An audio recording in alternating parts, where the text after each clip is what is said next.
Ladies and gentlemen, welcome back to the Kai channel. Thanks for all the likes, comments, and views and everything. Make sure you like the videos, subscribe, etc., right? You know, my Japanese videos don't get as many views as the ones on China, but we're gonna push this agenda anyway because there's a lot of similarities versus here in America versus China and Japan, which we heavily rely on as for consumer goods and manufacturing, cars, electronics. If it wasn't for Japan, you wouldn't be on that PlayStation right now. If it wasn't for Japan, you wouldn't be in that Toyota Camry, blah, blah, blah, right? So let's take a look in Japan's homelessness versus how it differs over here in America. Homeless people in Japan. Looking at it, it's pretty incredible. For a country of 125 million people, they have less than 5,000 homeless people.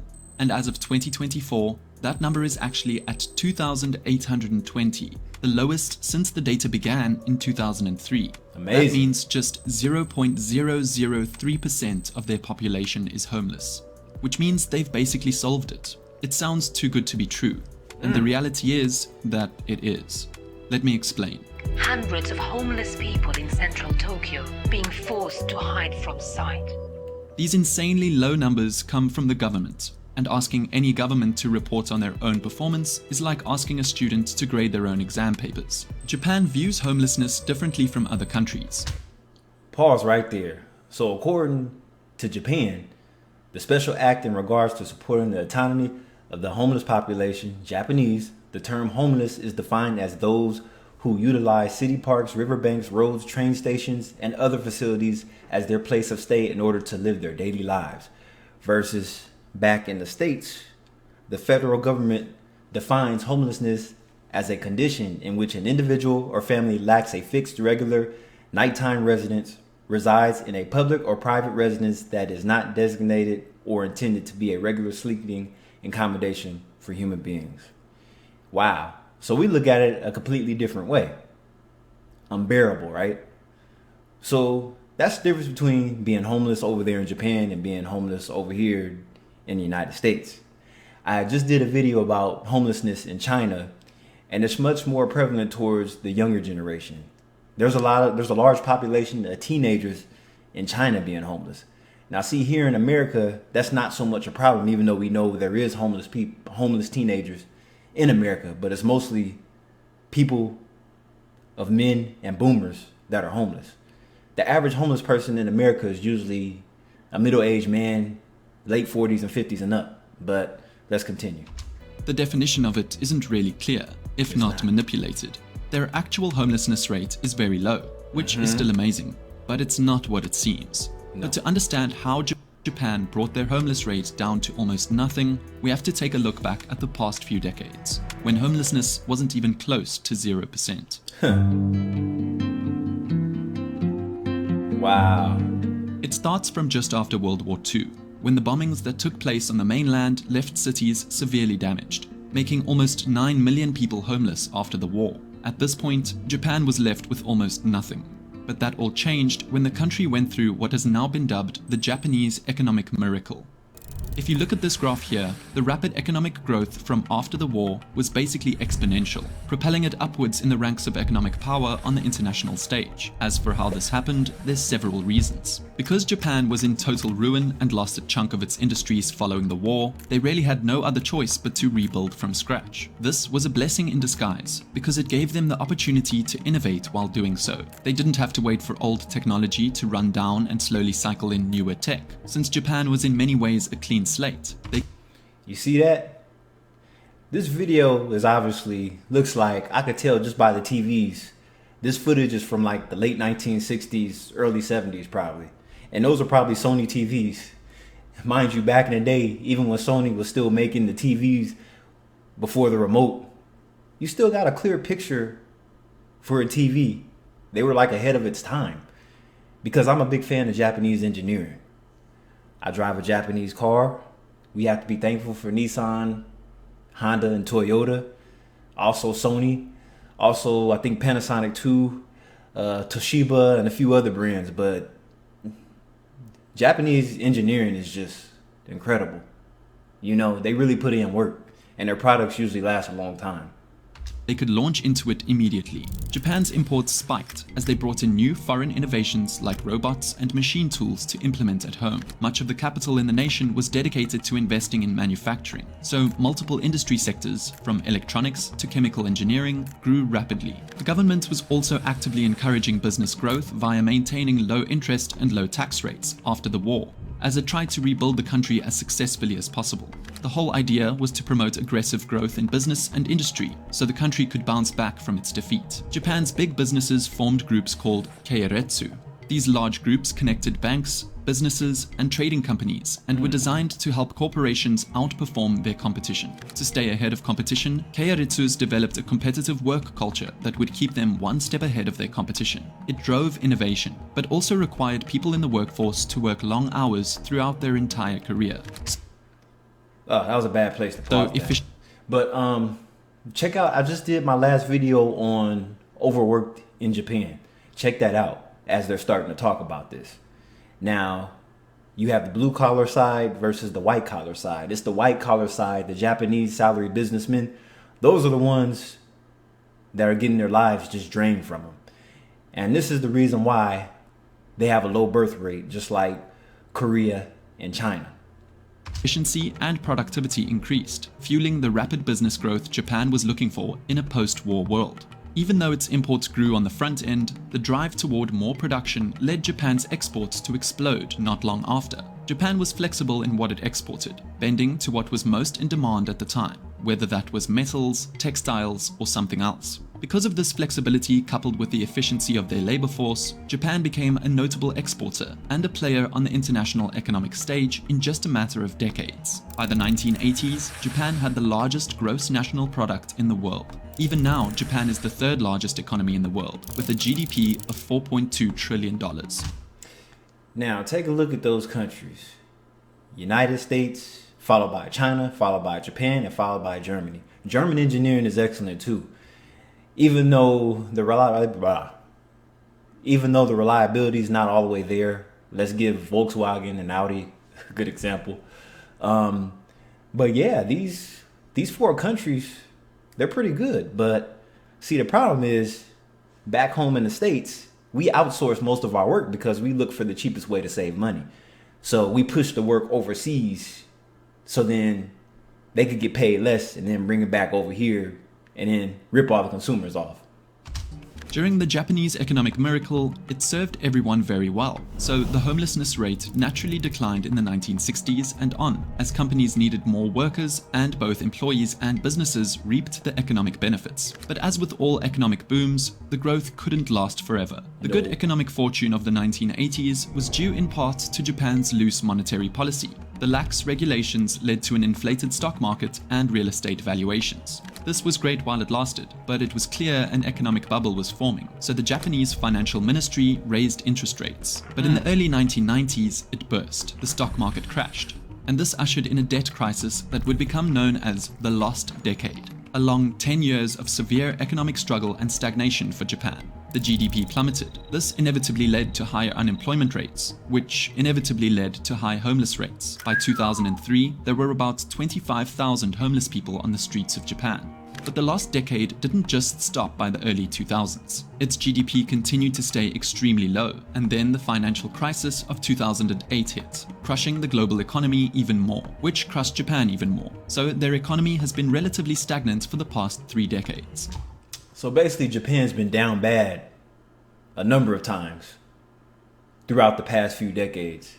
So pretty much, whenever America's in trouble, it's going to affect Japan, China, and maybe even Germany too as well. So just picture that. And also, not to mention, for those of you that are into anime like myself, anime plays a large portion of the economy as well, but it's not really talked about. But because that's a large importer as well, because you have all this anime in Japan that they put over here to the American companies to translate in English and get it over here. Because outside of Japan, anime has the largest market in America outside of Japan, even though it's popular in Europe too. But America pretty much holds it down when it comes to anime. And let's squeeze Canada in there as well. Even though Canada's not part of America, it's still North America. North America makes up of the United States, Canada, and Mexico. Let's go. And yet, at the same time, homelessness hasn't steadily grown over those decades. In fact, it has decreased. So if the answer isn't economic growth, how has Japan reduced its homeless population to almost nothing?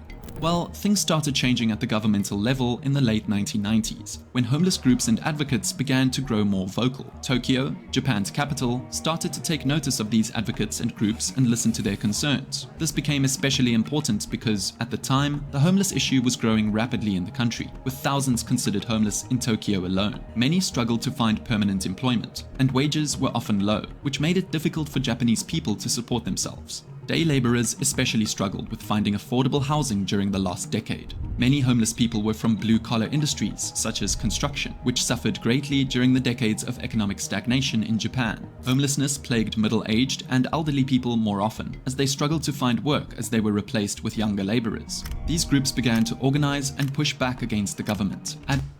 And see, that's a big problem as well. That's why most of the homeless populations are middle-aged people, boomers. Because, see, there's age discrimination in the workforce. And that's pretty much anywhere in the world. They're going to prefer younger people over older people because they figure you're old, you're fat, you're sloppy, you're slow. You're more of a liability because you have health issues. So the goal is to get a 20-something, 30-something-year-old, just like older men prefer younger women because they're less of a headache. But that's neither here nor there. We'll leave that for another video. Advocating for their rights. So finally, in 2002, the ball started rolling. The government passed the Homeless Self-Support Act, which was designed to help homeless people reach a point where they could support themselves. As part of the new legislation, Tokyo created self-help support centers to help those who were homeless find employment and become capable of supporting themselves. The homeless policy of the 2000s involved several other aspects, all aimed at discouraging street life and encouraging self-help for the homeless population. The idea wasn't to just get them off the streets temporarily. The government wanted to get people off the streets permanently. The next big pillar of Tokyo's policy was to find accommodations for the homeless people who could no longer live on the streets since they were evicted from the sidewalks and public places. Tokyo offered both rehabilitation facilities and simple accommodation facilities for temporary housing for homeless people. From 2004 to 2007, it implemented a project that offered homeless people with housing for low rent that they could occupy for a certain period of time. Non-profits, often loosely backed by the government, also provided welfare facilities to help homeless people. So, from 1998 to 2010, the total number of housing facilities for homeless people in Tokyo increased by 6 times, while the capacity of these facilities as a whole grew by 2.5 times. Around the end of the 2000s, Tokyo implemented more new measures for their welfare system. A new support system known as self-help supporting housing was added to the mix, which was a sublease housing system that was supposed to act as another intermediate for people between homelessness and permanent housing. Then there's the actual laws and institutions that play a role. They have a no-nonsense drug policy. The government... Oh, this is why I love Japan. I'm getting San Francisco vibes, but when it comes to San Francisco, you're going to get some weed, crack, and everything else. But over there in Japan and Tokyo, So if you want to get stoned, come to San Francisco and be homeless. They'll even give you $600 a month. Strictly enforces its policy against illegal drugs and discourages their use. So, as of 2014, only about 1.6% of the Japanese population, via a survey, was found to have tried drugs other than alcohol at some point in their life. This number pales in comparison to the number of people who have tried some form of illegal drug in the US. Stop. I had to. I'm sorry. I'm not gonna say nothing. We already know what it is. Which is above 50% of the population. This illegal drug use can often lead to addiction, a criminal record, or mental health issues that ends up making it way harder to function or get a job to re-enter society, creating one big cycle. This is especially the case in Japan. If you were accused once of even a tiny drug possession, your life would absolutely be over in Japan. Imagine getting life in prison for weed. What do you think happened to that WNBA player in Russia? I forgot her name. The tall female, if she's even a female. But yeah, that was in Russia. They didn't plan on letting her ass come back to America. Biden saved her ass. society never forgets what you did, and your crime record never leaves. So housing or job searching is almost impossible for the rest of your life. As for how Japan deals with mental health issues, it's a bit ironic, given their high unaliving rates and stigma of mental health, but they surprisingly deal with it well for the homeless population, kinda. Over 30% of all people who experience homelessness at some point around the globe have struggled with a mental illness. Unlike other countries that might just put an individual with a mental health issue in an ordinary homeless shelter or facility, Japan moves those struggling with mental illness to a mental health facility. They simply have more space available. In Japan, there's 269 beds in mental health facilities per 100,000 people, while the rest of the world has an average of 68. This is because, for better or worse, they've lagged behind everyone else in the deinstitutionalization trend, which is the process of replacing long-stay psychiatric hospitals with less isolated community mental health services for those diagnosed with mental health issues. So, Japan's practice of institutionalizing those exhibiting signs of mental illness has helped reduce its homeless population out in the streets, but it doesn't equate to the best mental health care. But aside from all the efforts on the government's part to find housing arrangements for the homeless people in the country, there's some other reasons for the lack of homelessness that stem more from a purely cultural aspect than anything else. See, the Japanese government has received a lot of criticism from groups which claim that the number of homeless people in the country is much higher than the amount reported by the government. This would make their nearly 0% homeless rate a lot less impressive. But why wouldn't the government's count be accurate? Is the government intentionally skewing the numbers? Well, perhaps not intentionally, but yes, there's a few legal, social, and cultural reasons that this could be happening. First, we have to take a look at how Japan legally defines homelessness. The definition is much narrower than the definition we might use for what it means to be homeless. The Japanese government defines it as people who live everyday life in public spaces, such as roads, parks, riversides, etc. So they're only counting people who literally live on the street, and not those in homeless shelters and facilities, who technically are without a home. And in Japan, people living on the street is a rarity, because of the forced evictions from public spaces common in Japan. The country locks homeless people out of parks, builds anti-homeless architecture, and removes them from public areas. So the numbers of people on the street, or those who count as homeless in the eyes of the government, is very low. So where do all these hidden, undetected homeless people end up? Well, it's become common for some people without permanent residences to sleep in 24-hour cyber cafes. If they have part-time, low-paying jobs, they can cover the nightly cost of staying there while also staying off the streets by sleeping in computer cubicles at these cafes. At these places, they can receive a small space to sleep as well as access to the internet. These people are called internet cafe refugees. It's such a big thing that many cyber cafes now essentially double up as a hospitality business. Okay, so I have something to say about the cyber cafes because I have a little bit of experience with it. But in London, UK, internet cafes are popular in European countries as well. But the thing is, they're not used for the homeless people. It's mostly average, everyday people. There was a lot of young people there too.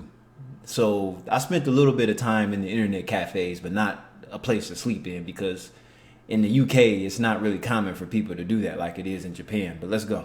By offering food, drinks, and a shower to people who come to pay and stay. Gradually, this trend has developed into a flourishing industry. Since 2020, it's been estimated that a minimum of 15,000 individuals reside in cyber cafes in Tokyo alone, which is 5 times the official number of homeless people in Japan. This choice of shelter is especially popular among the younger homeless population. For context, in the official governmental count, almost all of the homeless people counted were over the age of 50. So this doesn't mean that most homeless people are old, it just means that younger homeless people aren't as easy to distinguish as homeless. They often bounce around between internet cafes, friends' homes, and 24-hour fast food restaurants. Now, you might be wondering why people would go to internet cafes rather than homeless shelters, especially since spending money to stay at these cafes night after night could add up for someone who's already low on funds as it was. Well, this leads me to what I really meant about the culture of Japan towards homelessness. There's absolutely no culture of compassion for homeless people in Japan, but rather never-ending shame, which leads a lot of Japanese homeless people to lose touch or cut ties with their friends and family to avoid embarrassment. Japanese culture is centered largely around self-reliance and hard work, so homeless people are often viewed as lazy, with no one else to blame but themselves. Halt. This is where American tradition comes in. See, in America, you think you hate America until you move to another country, because see, in America, it's easy to get access to lines of credit. But lines of credit are different in other first world countries, as far as Japan, UK, and a few others. But there should be minimal homelessness in first world countries versus third world countries. There's not a lot of homeless people. You see that? That's right, reverse psychology. Oftentimes, other citizens even avoid looking at them, viewing them as an embarrassment. It's seen as a threat to a harmonious society in Japan, and as something that impedes on the beauty of cities like Tokyo. For these reasons, homeless people make a lot of efforts to not appear homeless to others. For example, they'll rarely beg for money, if not take offense to it when offered, try to keep clean, and look well by using the many public restrooms and wash areas across the country. When homeless people are actually living on the streets, they set up their shelters along remote locations, such as riverbanks, to stay out of everyone's way. When they do have to sleep in high traffic locations, they often pack up their belongings and remove themselves from such a location during peak hours. Shinjuku Central Park is a prime example of how this works. The stigma is especially strong for men, who make up over 90% of the nation's homeless population. What do I keep telling y'all? Majority of the homeless populations, not just here in America, but around the world, are generally men. Look at the portion of women versus men. But see, it's hard to count the population of homeless people in Japan because of the internet cafes filled with younger people. Some identify as homeless, some not really homeless because they just sleep around at a friend's house, like they said, or they just pretty much choose. Some of them could go home if they want to, but they choose to be out. Maybe they have to be back at work. What's the point of going home if you gotta go right back to work 3 hours later? So just spend the night in the internet cafe and take a nap. Be homeless for 2 weeks and then go back home whenever you want. Japanese culture dictates that women are supposed to be cared for, so there's less stigma around women who are homeless because it is not viewed as their fault. So they are more likely to receive help. On the other hand, homeless men are stereotyped to have become so running away from gambling debts, so they are less likely to receive the same help. This negative view of homelessness makes many people keep it a secret if they can, which leads to a worsening problem that no one's really aware of. But homelessness became more obvious in 2020 during the pandemic, when alternatives to homeless shelters, like 24-hour internet cafes, shut down. The government had to pivot to avoid having many more people suddenly sleeping on the streets. So it invested in several thousand rooms at hotels around Tokyo during the pandemic state of emergency. If the government hadn't done this, there likely would have been a major spike in how they perceive homeless people. As of now, Tokyo has long-term shelters similar to dorms throughout the city, largely run by non-profits. But these facilities have negative reputations, like being run down, overcrowded, and having little privacy. Japan doesn't support one-night shelters when people can come and receive shelter for just one night. Instead, the government prefers to offer long-term shelter so they can help people get to a place where they can support themselves. In recent years, Japan has also become more flexible in offering government money to homeless people who need it. Although their livelihood protection program has been around since the 2000s to provide homeless people with money if they have no assets or family to fall back on, the requirements used to be more stringent. People used to have to prove that their family was incapable of supporting them, which led to a lot of people not applying for the program because they didn't want their family to know that they were homeless. Now that requirement can be waived. Through the program, homeless people can receive about 53,700 yen, or about $448 per month, which can be used for apartment rent or for government-funded shelters, and about 75,000 yen, or $621 for living expenses. Beyond that, the government now offers independence support centers, which provide job searching support for the unemployed. So Japan has used legislation to reduce homelessness rates, but the amount of hidden homelessness likely means there's a lot more work to be done. In fact, Japan has a higher poverty rate than the United States, with about 15% of the Japanese population considered impoverished, compared to about only 12% of Americans living in poverty. So, that being said, the money's not the same. Even though America, land of the free, be whatever you want, everybody in America's rich. Well, see, here's the thing. You could live in America and be broke. If you're broke here in America, being broke here is not the same as being broke in another country. Being broke in America, you still have more money versus being in Japan and you're broke. It's not going to be the same. So basically, your poverty in America is going to be twice times as worse over there than it is here. which of course seems like a contradiction to the low reported homeless rates. Perhaps the most important thing for Japan to do is to start changing the stigma around homelessness, since the stigma deters a lot of people who are struggling from seeking help. Making people view and treat homelessness as less shameful could encourage more participation in government programs with a better output. Regardless, Japan's homeless rate is still low, which is commendable, but it isn't 0% like claimed. That is the reality. Thank you for watching. All right, you guys. I hope you learned something for today's video. And if you think about it, the views on homelessness is the same in Japan as it is over here in America, which is mostly men that are homeless. It's looked at as upon shameful. We cut off our families because we don't want them to know that we're homeless and doing bad. We don't want to move back in with them. We just want to hide everything. And the men are also looked at as lazy versus society will look at homeless women different versus homeless men. They're not going to call the women that are homeless lazy versus the men they're quick to judge and criticize.